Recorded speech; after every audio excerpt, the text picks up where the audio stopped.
अस्सलाम वालेकुम स्टूडेंट्स, कैसे हैं आप सब लोग। उम्मीद है कि ठीक होंगे और छुट्टियां भी इंजॉय कर रहे होंगे और परेशान भी होंगे कि टीचर्स जो हैं वो हमारे ऑनलाइन लेक्चर्स दे रहे हैं और पता नहीं आप प्रॉपर उसको तैयार कर रहे होंगे या नहीं।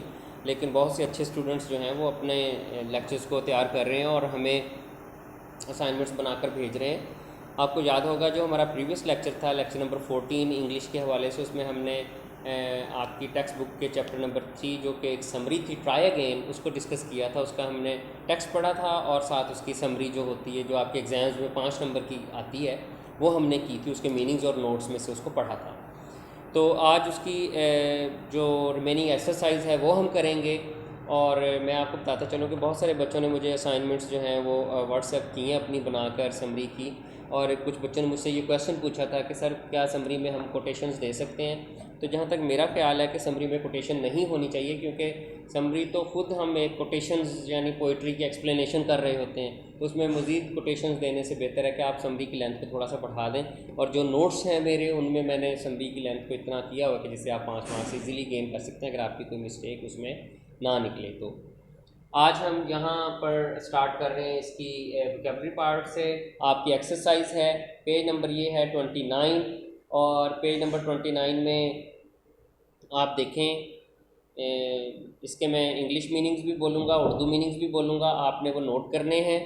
और अगर कोई मुश्किल इमला का वर्ड होगा तो वो मैं भी आपको नोट करवा दूँगा। पहला है हीट, HEED, हीट। इसका उर्दू मीनिंग जो होता है वो तवज्जो देना होता है, और इंग्लिश में इसको कहते हैं pay attention.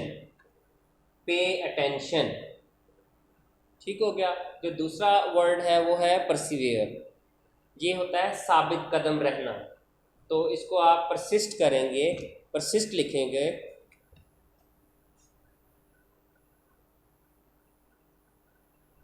Persist, PERSIST, persist. Next जो आपका वर्ड है वो है स्ट्राइव। स्ट्राइव का मतलब होता है काविश करना, मेहनत करना, सख्त कोशिश करना। और इसको आप स्ट्राइव का जो मीनिंग लिखेंगे इंग्लिश में वो लिखेंगे make efforts, make efforts. Clear हो गया। नेक्स्ट जो आपका वर्ड है वो आपका वर्ड बनता है केस। केस, मामला, मामला। और इंग्लिश में उसको लिखते हैं आप सिचुएशन, सिचुएशन। केस का जो सिनोनिम मीनिंग होगा उर्दू में वो होगा सिचुएशन। आगे है पेशेंस, तो ये बनेगा बर्दाश्त, टॉलरेंस, टॉलरेंस, बर्दाश्त, टॉलरेंस। क्लियर हो गए आपको मीनिंग्स। अब इसी का देखें आगे बेटा, बी पार्ट है। और बी पार्ट में आप देखें आपके पास वर्ड्स, सिनोनिम्स होते हैं जिसको आप उर्दू में मुतरादिफ अल्फाज कहते हैं, इंग्लिश में वो सिनोनिम्स कहलाते हैं। और इसमें जो आपका पहला वर्ड है वो है करेज। करेज, करेज का जो सिनोनिम होगा वो ब्रेवरी होगा। करेज, ब्रेवरी। उसके बाद वैलर भी लिख सकते हैं। करेज को आप ब्रेवरी भी लिख सकते हैं, वैलर भी लिख सकते हैं, दोनों सिनोनिम्स ठीक हैं इसके। उसके बाद है कंकरर, फातेह। तो इसको ओवरकम भी कर सकते हैं, लिख सकते हैं आप ओवरकम करना, ओवरकम। और सबड्यू, सबड्यू, सबड्यू का मतलब होता है सर तस्लीम, तस्लीम में खम करना। नेक्स्ट है आपका डिसग्रेस। डिसग्रेस कहते हैं डिसऑनर को, रुसवाई को।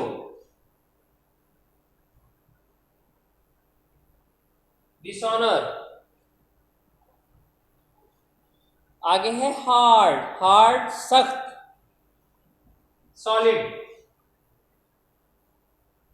सॉलिड। और नेक्स्ट आपका जो वर्ड बनता है वो है रिवार्ड, बाउंटी। कंपनसेशन भी होता है, कंपनसेशन, कंपनसेशन, रिवार्ड, इनाम। इसी तरह आप अगर नेक्स्ट जाएं आप तो देखें रीडिंग कंप्रीहेंशन में हमारे पास यहाँ पर क्वेश्चन आंसर्स आते हैं। और ये क्वेश्चन आंसर्स आपके मैंने नोट्स के अंदर शामिल कर दिए हैं, आप वहाँ से इनको करेंगे क्वेश्चन आंसर्स को। मैं आपको ये पढ़ाने की ज़रूरत नहीं समझता, क्योंकि इससे रिलेटेड जो क्वेश्चन और आंसर्स हैं वो हम टेक्स्ट में उसमें समझ चुके हैं, पढ़ भी चुके हैं, समरी में भी, और जो हमने स्टैंजाज पढ़े थे उनमें भी। आगे आपका जो वर्ड आता है वो इससे आगे नेक्स्ट जो देखें, पेज को ज़रा नीचे कीजिएगा, 29 पेज के जो एंड में आप यहाँ पर देखते हैं, नहीं नीचे करिए,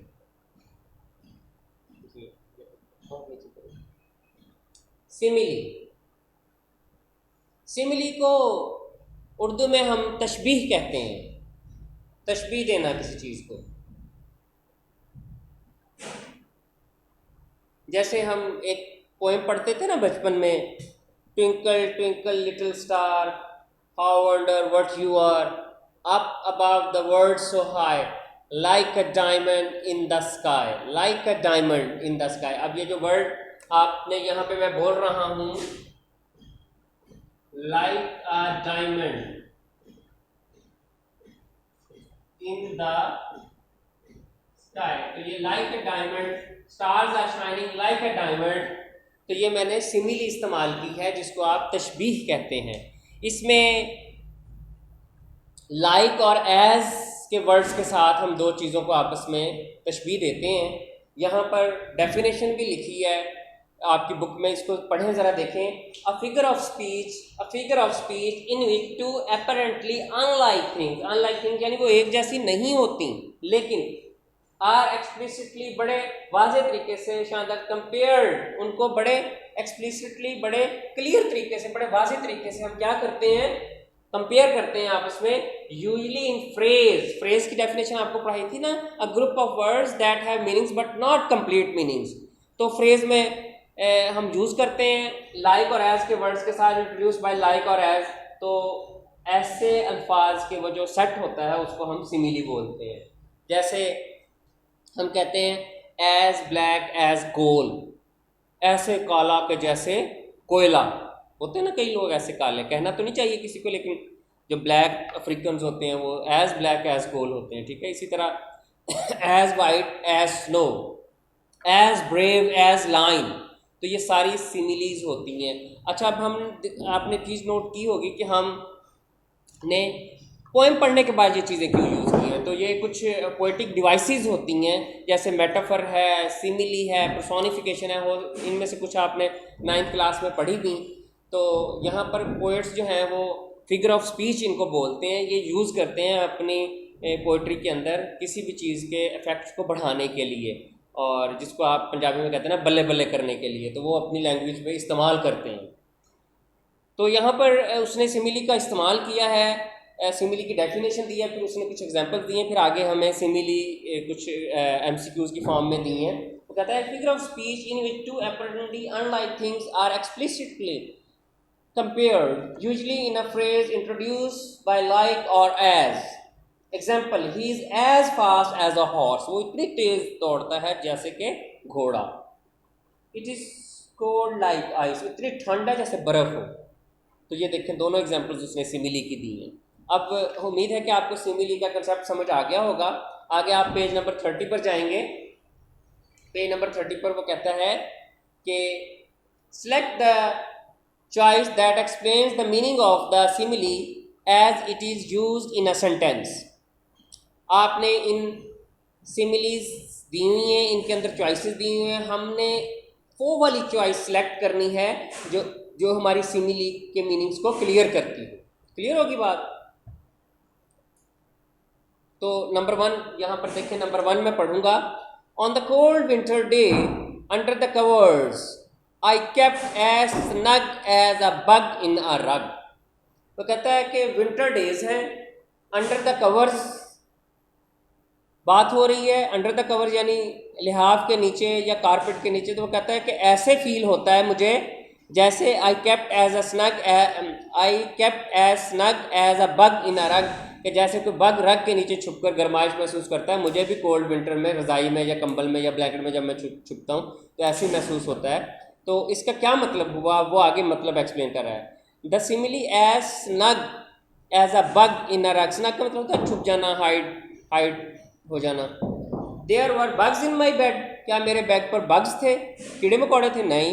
आई was cosy in my bed, क्या मैं अपने बेड पर आराम महसूस करता हूँ? I was too cold to stay in bed, क्या मैं बेड पर बहुत ज़्यादा ठंड लग गई मुझे जब मैं बेड पर गया? तो इसका ऑप्शन जो है वो बी बनेगा कि मैं ऐसे ही कूजी मतलब आरामदेह महसूस करता हूँ जैसे कोई बग किसी कारपेट के नीचे छुप के आरामदेह और गर्म गर्म महसूस करता है। ठीक है, इसी तरह। तो ये देखें सिमिली ने कितना इंपॉर्टेंट मीनिंग कैरी किया है कि कंफर्टेबल फील करता हूँ मैं बेड में। इसी तरह सेकंड है, अब हम थोड़ा ज़रा जल्दी जल्दी करेंगे, इसको निशान लगाएंगे। The new teacher was as sweet as apple pie, बड़ा प्यारा एप्पल पाई, बड़ा प्यारा टीचर है नया। कौन? सर जुबैर, बड़े प्यारे हैं। हाँ। The simile as sweet as apple pie means the new teacher was nice, the new teacher was big by eating too much pie, क्या वो मोटा था, पाई खाता था ज़्यादा? The new teacher was rude, क्या वो रफ था? नहीं। स्वीट एज एप्पल पाई का मतलब होता है आंखों को भला लगने वाला, तो वो तो ए ऑप्शन बनेगा ना। ठीक है, जैसे सर जुबैर आप भले लगते हैं ना, मारते भी नहीं है ज़्यादा। आगे, their leader was as wise as an owl, owl जो होता है वो उल्लू को कहते हैं, उल्लू बड़ा वाइज बड़ा सियाना जानवर होता है। तो यहाँ पर हम क्या करेंगे, सी पार्ट करेंगे। The leader new a lot of things, कि उसको बड़ी इंफॉर्मेशन है लीडर को। तो यहाँ पर इसका मतलब ये होगा कि जो लीडर है वो वाइज है, उल्लू नहीं है। ये नहीं करेंगे हम। द नेक्स्ट 4-1 है। 4-1 देखें यहाँ पर, the shopping centre was like a 3 ring circus, बड़ा रश मतलब था उसमें। द डे बिफोर ईद, तो 3 ring circus mean the shopping centre was really busy, busy था। ठीक हो गया। कुछ सेंटेंस ऐसे होते हैं जो जब लिखे जाते हैं तो अपने मीनिंग्स को वो खुद बता रहे होते हैं कि वो क्या कहना चाह रहे हैं। ये भी कॉमन सेंस से आप जज कर सकते हैं, और चीज़ों को पढ़ने से और समझने से कॉमन सेंस भी डेवलप होती है। 5 है, Danish through such a temper outburst over such a tiny thing, he was acting like a baby, छोटे बच्चे की तरह वो एक्ट कर रहा था छोटे से मामले पर। The simile like a baby means Danish was acting like childish, B part इसका होगा। इसी तरह 6 है, motion was an explosive as a volcano, भड़कीला वॉल्केनो की तरह आतिशबाजी जैसे फटता है। इसी तरह when he found out his bike has been stolen, जब उसने ये देखा कि उसकी बाइक चोरी होगी तो वो वॉल्केनो की तरह फटा हुआ, बहुत गुस्से में था। यानी B part, motion was angry, motion बड़ा नाराज था। तो ये आपके 6 सिमिलीज़ और उनकी एक्सप्लेनेशन और एग्जांपल्स हो गई। आगे हम पेज नंबर जा रहे हैं 31 पर, और 31 पेज पर अगर हम इसको देखें तो आपके पास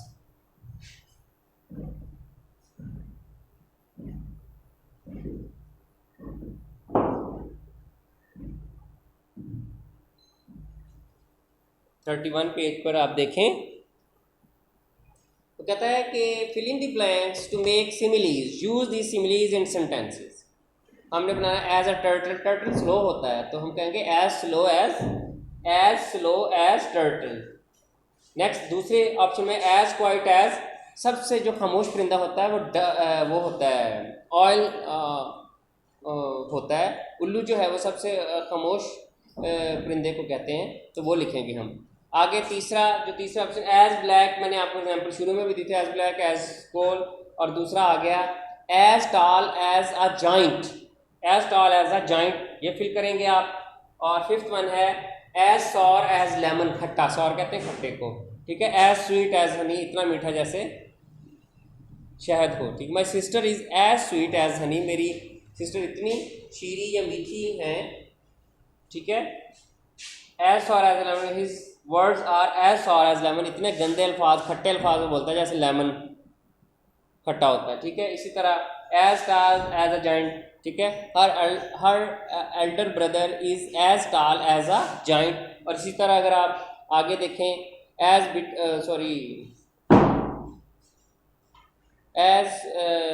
slow as a turtle, he works as slow as a turtle, वो इस तरह काम करता है जैसे कि कछुआ हो। आगे एलिट्रेशन कहते हैं सेम साउंड्स को, जो आपकी पोएटिक लैंग्वेज में आता है, सेम साउंड को कहते हैं alliteration. The repetition of the same sounds और the same kinds of sounds, या एक जैसी आवाज़ हो या उस जैसे मिलती जुलती आवाज़ हो, at the beginning of a word और इन स्ट्रेस लेबल्स। किसी अल्फाज के शुरू में वो अल्फाज है, जैसे हम ताल, माल, शाल ऐसे करके बोलते हैं। और अगर हम इस पोएम में देखें तो वो कहता है, जैसे यहाँ पर वर्ड है अपीयर, परसीवियर, फियर, फेल, प्रवेल, ठीक है, डिसग्रेस, रेस, केस, इसी तरह हार्ड, रिवार्ड। तो ये वर्ड्स सारे जो क्या करते हैं, एलिट्रेशन कहलाते हैं। ये भी शायर जो है वो उसका तालमेल इस तरह मिलाते हैं किसी पोएम के एंड में अल्फाज का कि वो भली महसूस हो पढ़ते हुए, तर्ज के सेंस में। यहाँ पर नीचे एग्जाम्पल भी दी है उसने, she sells sea shells by the sea shore. तो कुछ बच्चे ये गेम भी बना लेते हैं कि बोल के दिखाओ जल्दी जल्दी, इस सेंटेंस को बोला भी नहीं जा रहा होता। तो ये उसने सिर्फ आपको एक एग्जांपल दी है कि एलिट्रेशन होता क्या है। आगे read the poem again and find out the examples of alliteration. दोबारा हम पोएम को पढ़ें और उसमें ढूंढें। ये आपने खुद असाइनमेंट करनी है, ढूंढना है। ग्रामर, ग्रामर पोर्शन जो है पर्सनल प्रोनाउंस का एक यहाँ पर ग्राफ बना हुआ है। यहाँ पर आप देखें, इसमें जो प्रोनाउंस की पहली फॉर्म होती है जैसे I, we, you, he, she, it, they, ये तमाम आपके सब्जेक्टिव प्रोनाउंस कहलाते हैं, यानी सब्जेक्ट शुरू में आते हैं, फिक्रे के शुरू में आते हैं। क्लियर होगी बात। जो आपका ऑब्जेक्टिव होता है ये फिक्रे के एंड में आते हैं। जैसे स्नेक वाज किल्ड बाय मी, हम पैसिव वॉइस में बोलते हैं। और जो आपका पोजेसिव होता है ये आपकी मलकियत को शो करता है, जैसे माय होता है, सेकंड केस समझ लें आप प्रोनाउंस का इसको, माय। इसी तरह जो योर होता है, हिज होता है, हर होता है, इट्स होता है। तो ये पर्सनल प्रोनाउंस उसने आपको एक ग्राफ बना कर दिए हैं जो आपने इनिशियल क्लासेस में भी पढ़ा है। आगे अगर हम नेक्स्ट पेज पर जाएं तो 32 पेज पर fill in the blanks with correct pronouns, हमने करेक्ट प्रोनाउंस से एग्जाम्पल्स को फिल करना है। मैं इसको जल्दी जल्दी पढ़ता जाऊंगा, बोलता जाऊंगा, आप इसको फिल करते जाएं। There is no need to shout I can hear, पहला एग्जाम्पल में आई आया। आगे दूसरे में you and I work well together, you and I work well together, तो यू एंड आई दो प्लूरल हैं तो आगे वी आएगा, we are a good team. आगे थर्ड में है we have got a bit of a problem, could you help us please, पहले में यू और दूसरे में अस। जो फोर्थ वन है, this is a good photo, isn't it, is Seamus in it. आगे बी, इसी का 4 का बी पार्ट है, yes that's her, looks she is next to Fahad, looks, look के बाद शी आएगा। पांचवें में who did this mowing, mowing कहते हैं घास काटना। बी है मी, पहले में मी और आई डिड इट, इट आएगा। आगे 6 में है, 6 के बी पार्ट में ए पार्ट पहले पढ़ें, इज दिस अहमद्स बैग, तो बी कहते हैं no he didn't bring one, it can't belongs to him, पहले में ही और दूसरे में हिम। 7th वन में है I am looking for my shoes, have you seen them, जमा में है तो देम। आगे yes they are here, end में आ जाएगा यस दे आर हेयर यहाँ पर। उसके बाद select a personal pronoun that agrees with the subject of each sentence, शुरू में यही सब्जेक्ट होते हैं जो फिक्रा जहाँ से स्टार्ट होता है, तो आगे हमने वो प्रोनाउंस लगाने हैं जो इसके मुताबिक एग्री करें। सब्जेक्ट ऑब्जेक्ट एग्रीमेंट भी इसको बोलते हैं हम। तो यहाँ देखें वो कहता है कि the group has its meeting, singular है तो इट्स आएगा। आगे any one can get his name in this news. आगे नेक्स्ट है none of the checks were cashed, दूसरा दे,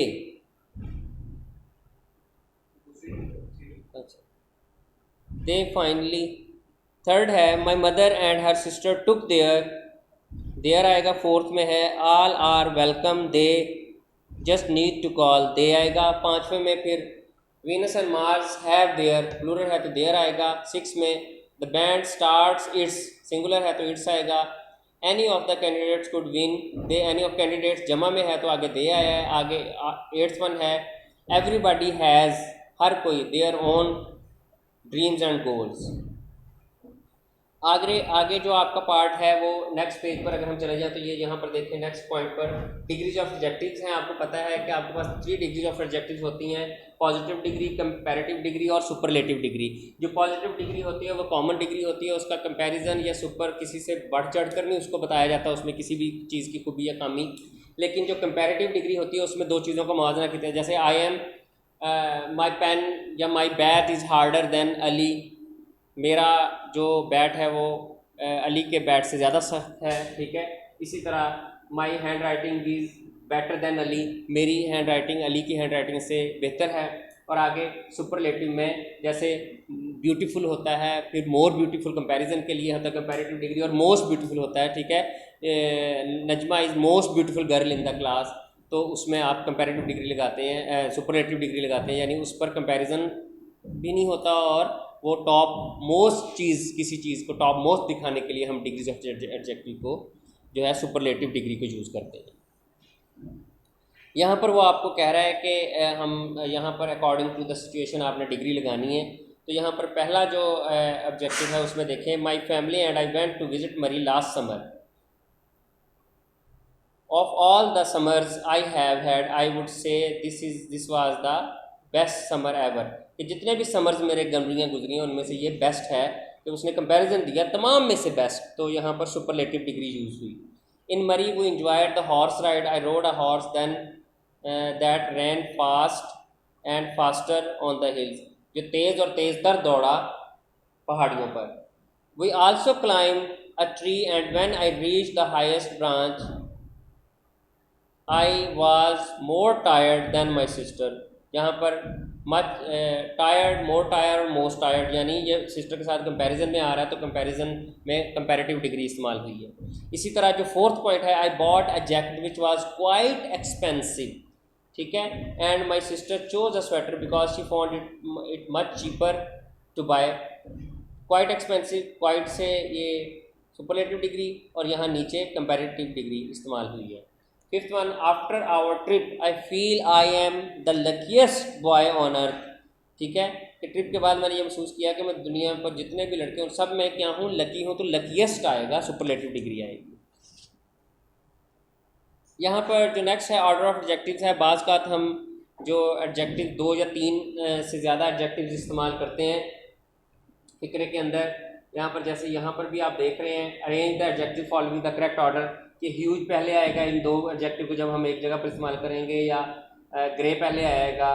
तो इसी तरह सेकंड सेंटेंस में आप देखें, ब्लू, मीडियम, रबड़, इनमें से मीडियम पहले आएगा, रबड़ पहले आएगा, ब्लू पहले आएगा, कौन सा मिड में आएगा, कौन सा एंड में। तो मैं आपको ये फील करवाता हूँ, इसको देखें ऑर्डर ऑफ एडजेक्टिव्स किस तरह हम शेयर कर रहे हैं, और ये ऑब्जेक्टिव में फिर इसी तरह चीज़ें आती हैं। We saw grey huge whale in the sea, तो ये सेंटेंस बनेगा we saw huge grey, we saw huge grey, huge पहले आएगा, ग्रे बाद में आएगा। इसी तरह जो सेकंड ऑप्शन है आपका, Babar uses the blue medium rubber, तो बाबर यूजेस मीडियम ब्लू रबड़, ऐसे आएगा। थर्ड में इसी तरह आएगा, Mehreen brought a few triangular dark chocolates, Mehreen brought a few triangular dark chocolates, ये तरतीब होगी। और फोर्थ वन द ऑब्जेक्टिव है, the pyramids of Egypt are made out of rock, तो यहाँ पर आएगा the pyramids of Egypt are made out of enormous rectangular rocks, enormous rectangular rocks. Fifth one है, Shahid can eat 5 thin crust square pizza slices, तो ये आप लोगों के यहाँ तक डिग्री ऑफ एडजेक्टिव्स हो गए। ये पेज नंबर 34 तक की एक्सरसाइज का हमने पार्ट किया है, और इसमें अभी आगे एडजेक्टिव फ्रेज़ है, हम इसको भी कर लेते हैं, फिर हमारा ये चैप्टर जो है वो ख़त्म हो जाएगा। एडजेक्टिव फ्रेज़ आपको शुरू में बताया था कि फ्रेज़ क्या होता है, group of words that have meanings but not complete meanings. इसी तरह एडजेक्टिव फ्रेज़ भी a group of words that works as an adjective. तो adjective phrase is a group of word that function like an adjective. अब इसमें ये जो example दी हुई है आप देखें पेज नंबर 34 पर जो एग्जांपल दी हुई है, इसमें देखें, the black umbrella is mine, यहाँ पर ब्लैक जो है ये एडजेक्टिव है, इसको हमने adjective the umbrella with broken handle, ये जो विद ब्रोकन हैंडल वर्ड्स हैं ये आपका एडजेक्टिव फ्रेज है। देखें ये 3-4 वर्ड्स ने मिलकर एडजेक्टिव फ्रेज बनाया और काम उसने किया एडजेक्टिव का, तो इसको एडजेक्टिव फ्रेज कहते हैं। एग्जाम्पल आगे नीचे वो एक्सप्लेन कर रहा है, आगे हम चलते हैं ई पार्ट पर। नेक्स्ट पेज पर अगर हम जाएं ई पार्ट पर, तो वो कहता है pick out the adjective phrase in each sentence, तो पहले सेंटेंस में ही broken a banner with a strange device, तो विद अ स्ट्रेंज डिवाइस जो है ये आपका क्या हो जाएगा, एडजेक्टिव फ्रेज हो जाएगा, इसको अंडरलाइन कर लें। जो सेकंड है the principle of the school, तो ऑफ दिस स्कूल जो है, ऑफ दिस स्कूल जो है ये आपका एडजेक्टिव फ्रेज है। थर्ड वन है द डिसीजन ऑफ द जजेस जो है ये आपका एडजेक्टिव फ्रेज हो जाएगा। उसके बाद the top of the mountains, the tops of the mountains, ये आपका एडजेक्टिव फ्रेज है, टॉप्स ऑफ द माउंटेन्स, ठीक है। उसके बाद आपका fifth one the runner in the rear did not qualify, तो यहाँ पर in the rear, the runner in the rear mean जो पीछे वाला रनर था उसने क्वालिफाई नहीं किया, इन द रेयर ये जो है आपका एडजेक्टिव फ्रेज है। आगे फ्यूचर इंडेफिनिट टेंस के साथ आपने फिक्रे मुकम्मल करने, ये असाइनमेंट तो वैसे मैंने आपको होम टास्क के लिए देनी थी, अगर आप मेरे साथ लाइव सेशन में होते, तो अब आप ऑनलाइन सेशन में हैं तो इसलिए मैं फिल करवा देता हूँ, आप इसको देख लें। पुट इन विल और be going to in the sentences. Sentence one है we don't have any bread, B है I know I am going to, यहाँ पर आई एम गोइंग टू इसलिए लगा है क्योंकि उसको पता है कि ब्रेड जो है वो नहीं है और वो वाकई ही लेने जा रहा है, रीज़न इसकी। तो आगे बी सेकंड में है we don't have any bread, really I will, तो सेकंड में आएगा आई विल। थर्ड में इसी तरह आई एम गोइंग टू आएगा, we don't why do you need to borrow my suitcase, तो I am going to visit my, I am going to आएगा। Fourth में I am really cold, I shall, B part में, fourth के B part में shall आएगा। इसी तरह आप पढ़ें इसको, फिफ्थ के बी पार्ट में विल आएगा और सिक्स के बी पार्ट में आई एम गोइंग टू आएगा, और सेवन्थ वाला जो है जो आखिरी है इसमें भी आई एम गोइंग टू आएगा, जो सेवन्थ वाला है इसमें भी आई एम गोइंग टू आएगा। इसी तरह बेटा ये आपकी फिर आगे ख़त्म हो जाती हैं। आगे एक्सरसाइज आपकी एंड है, इसमें जो समरी है वो हमने आपको पहले ही साइन कर दी थी लेक्चर नंबर 14 में। तो आज का जो हमारा लेक्चर है ये आपका टेक्स्ट से रिलेटेड हो गया।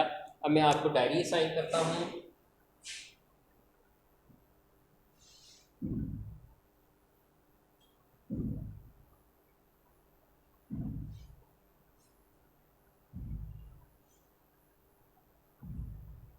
Exercise plus question answers learn, ये आपका होगा चैप्टर नंबर 3 की कंप्लीट एक्सरसाइज और क्वेश्चन आंसर्स आपने लर्न करने हैं इंशाल्लाह। नेक्स्ट फिर आपको नेक्स्ट लेक्चर नंबर 16 में हम चैप्टर 4 के टेक्स्ट के साथ मिलेंगे। तब तक के लिए अल्लाह हाफिज़।